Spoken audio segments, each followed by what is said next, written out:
and failed to do so.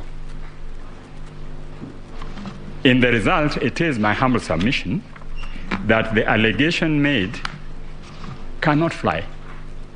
All the chairman is doing is selling the character of other people to augment his claim for higher principle and integrity. And at the end of it, nothing comes out of the allegation. Indeed, after that, they proceeded, considered the results which were not ready as at the time this team was there, and announced the result he wanted to announce. Suffice is to say that this team, having met them and being satisfied that the results were being declared, made a statement to the whole country telling them to keep in peace and that all things were okay. And you will find that statement made on 16th in the affidavit of Mr. Kenywa. The next issue the Attorney General wishes to address is framed as issue number 6, and that is direction of this Honorable Court on queries whether IBC carried out verification, tallying, and declaration of results in accordance with Article 138(3)(c) and Article 138(10) of the Constitution. It is the contention of the Attorney General that the interpretation of the said article is a matter of public interest without going to the application of the article to the dispute before you. The parties have made submissions in connection with the above matter and will not try to take your time by repeating submissions already on record. In this respect, I adopt fully the submissions by Attorney General dated 28th August 2022. The starting point, however, are the two provisions which on the face of it have no ambiguity. They are clear and unambiguous. The Commission is established under Article 88 of the Constitution. Article 250 provides its composition as consisting of at least 3 but not less more than 9 members. Article 253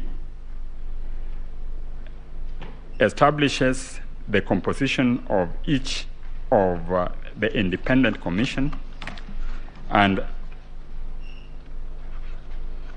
Article 253 provides its incorporation.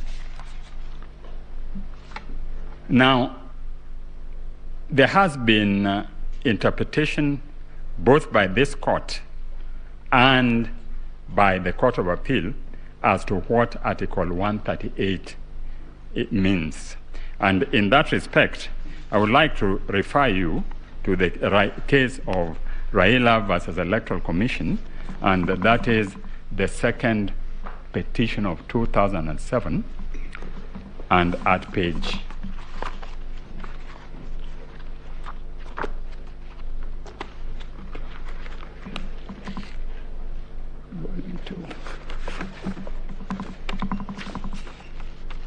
it is starts at page 153. At page 153, this Honorable Court referred to the case of Maina Kiai, and in it stated as follows. Clearly, at paragraph 263, clearly this provision in mind, the Court of Appeal in Maina Kiai decision was categorical as it rendered itself thus: we are satisfied that this elaborate system, the electronic transmission of the already tabulated results from the polling station contained in the prescribed form, is a critical way of safeguarding the accuracy of the outcome of elections. I do not see how the appellant or any of its officers can vary or even purport to verify those results. Further, the Court of Appeal stated thus, and this is the important one: the appellant, as opposed to his chairperson, upon receipt of prescribed forms containing tabulated results for election of the president electronically, transmitted to it from the near 40,000 polling stations, is required to tally and verify the results. The appellant as opposed to its chairman. Later in the ruling, the court stated that it was further argued, that is paragraph 293, it was further urged in court by a number of counsel for the first, second resolution that disregarding from 2.3 to 34As and exclusively relying on Form 34B, many of whose authenticity would later be called into question in the tallying process, the said resolution was simply complying with the Court of Appeal in Maina Kiai. We have already held that we find little or nothing in this decision to suggest that by deciding the way it did, the appellate court restrained or barred first respondent from verifying the results from the before declaring them, or that was relieving the former from statutory duty of electronically transmitting the results.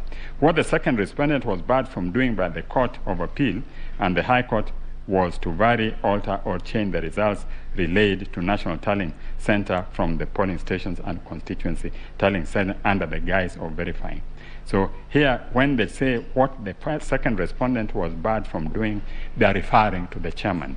And it seems to imply that the verification ought to be done by the chairman, whereas the court also quoted with approval the finding in Maina Kiai to the extent that the appellant, as opposed to his chairperson, upon the receipt of prescribed form containing tabulated results of election of president electronically transmitted, is required to tally and verify them. The Maina Kiai decision is expressly clear on the issue, and it states at page, I think it is page 104 of our list of authorities, authority number 3, in Attorney General's Case Digest and Bundle of Authorities, page 67 to 107, it says that we hold further that reference to the appellant in sub-article 3C is not to be construed to mean the chairperson, but rather the returning officers who are mandated after counting the votes in the polling station to tally and verify the count and declare the result.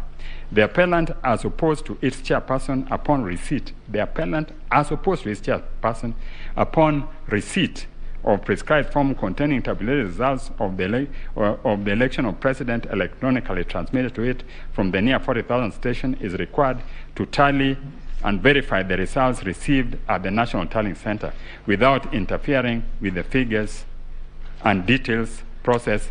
In Article 138.10, the chairperson then declares the result of the presidential election and delivers a written notification of the result to the Chief Justice and to the incumbent president. That is now circumscribed and narrow the role of chairperson of the appellant. So it is clear from that according to Maina Kiai, the role of the chairman was to declare the results, and the role of the IEBC was to tally and verify.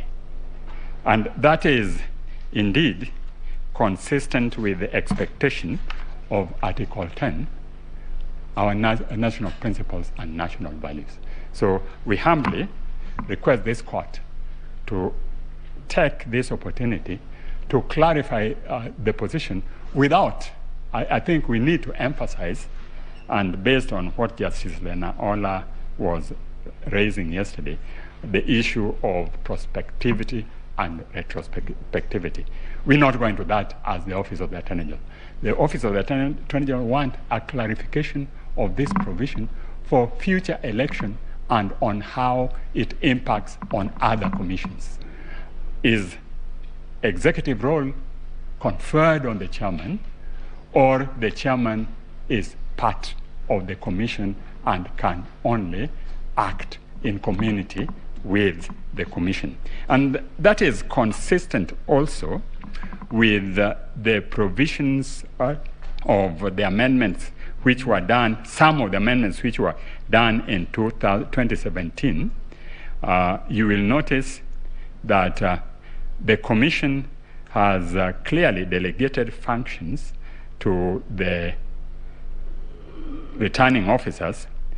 Section 39(1)A, that deals with National Assembly and County Assembly for them to tally and verify and declare.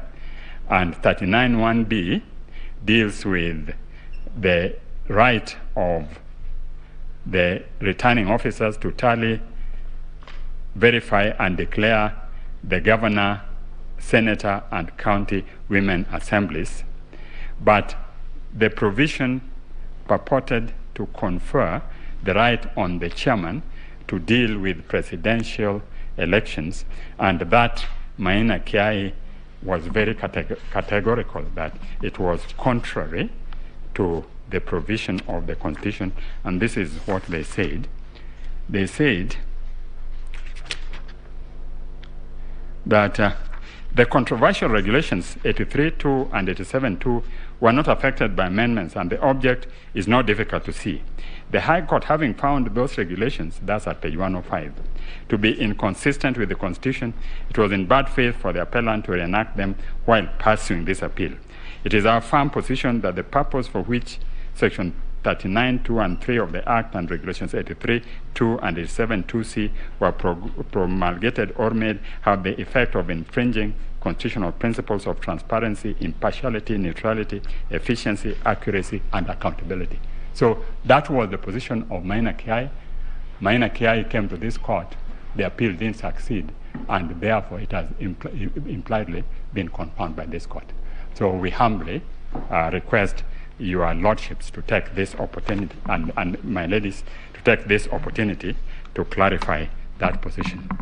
To go back, in conclusion, to the members of the NSAC, Lord, I would like to humbly submit that these are Kenyans of integrity, highly professional, who have pulled themselves with their bootstraps and reached the echelon of our system, and it would be very unfortunate when it is left for their name to be sullied in the midst of a political context in which they have no interest. In fact, they were merely asked by the NSAC to send a message.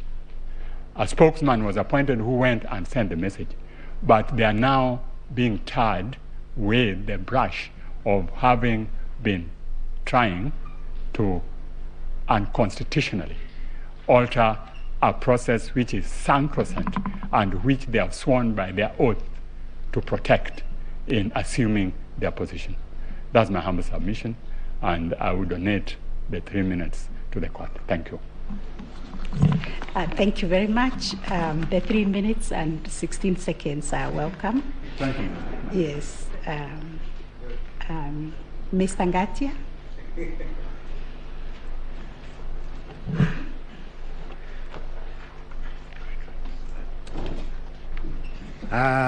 Thank you, Madam President. Please first allow me to introduce the lawyers who have burned midnight hours to present so many affidavits before you. My name is Ngatia Frederick. I'm assisted by the following lawyers: Mr. Kirago Kimani, Senior Counsel; Mr. Kioko Kilukumi, Senior Counsel; Professor